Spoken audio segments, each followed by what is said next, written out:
This is Ermy Q&A show, episode number 5, and today we are talking about how to sound more Italian.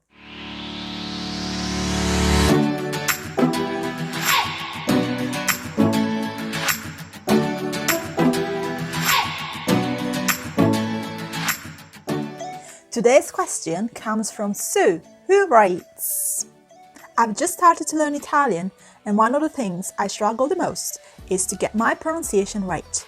How can I improve my pronunciation to sound more Italian when I speak? Sue, this is a great question, and there are many things I could say about pronunciation. However, for the sake of this video, as well as for the fact that I'm a big advocate of the 80-20 rules, 80% of the result with 20% of the effort, I'm gonna tell you the 2 main things that you should focus on and that can make your pronunciation much better from the start. The 2 things you need to focus on when you first start learning Italian and want to learn its pronunciation are vowels and enunciation. Let's start with vowels first. The main difference between the English language and the Italian language is that in Italian vowels are much more open. And they always have the same sound pretty much all the time. And these sounds are a, e, o, u. Now, it's true there are cases where the o can be much more closed, and there are cases where there is e and e is and e is it is, she is, it is. However, the majority of the time, the sounds is a, e, o, u in every word, or just like in this song.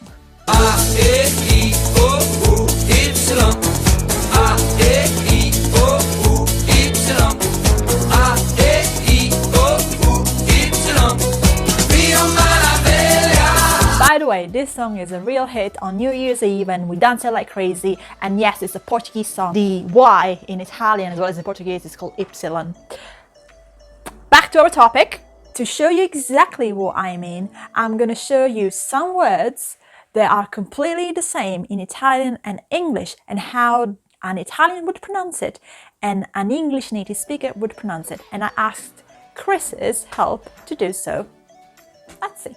So I'm here with Chris and we are going to pronounce together, not together, like him first and me after, some words that in Italian and English are the same because they are names of Italian brands, just to show you the difference in pronunciation between Italian and English. And you will see that the pronunciation differences are mainly because of the pronunciation of the vowels.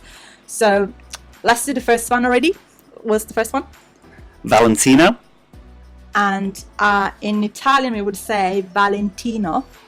We pronounce the final O as O, Valentino. Valentino. Yeah, that's better. The next one is Gucci. Yeah, and that's very similar. It's just the U is just more like pure sound, like rather than Gucci, it's Gucci. Gucci. Yeah, that's more the double O in English. Yes. Gucci. Yes. And then next one? Versace. And we say Versace because the E in Italian is always E, or E, depends on the position, but it's never E. Versace. Yes. I didn't roll the R's as much. Versace. Oh, that's much better. Well done. And then Armani. Armani. Armani. Yes. And the A in Italian is never like O, Armani. It's always A, Armani. It doesn't matter the position of, in whatever position is in the word is always A. You can try that. Armani. Yes. And finally, we have Tacchini. Which actually is tacchini. Tacchini. Yes, because in Italian the CH is always K. And as well, you can see that the I has always the E sound and the A has always the A sound. Tacchini. Yes, which by the way means turkeys as well. Turkeys? Yeah, tacchini means turkeys. Yeah. There you have it.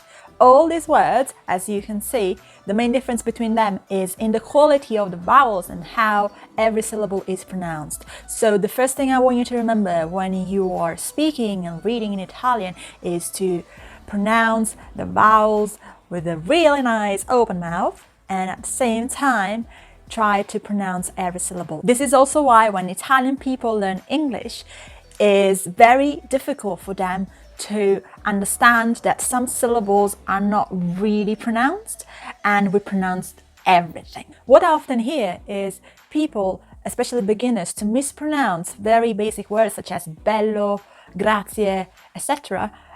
Because they actually mispronounce the vowels. The main thing is the way they pronounce the vowels, but hopefully this should not be your case anymore. By the way, in next video, I'm going to dig deeper in this kind of mistakes, and I'm going to show you the top mistakes that English speakers make when they first start speaking Italian. And so if you don't want to miss that video, you may want to hit the subscribe button and the bell next to it so you'll be notified when it comes out. Meanwhile, while you wait for that video, I want you to go to thelanguagerose.com and become a member of the Language Rose Learning Club. You will receive my Italian starter kit once you insert your email, and also other cool resources that I only share through email. This was Ermy from the Language Rose, and I shall see you in the next video.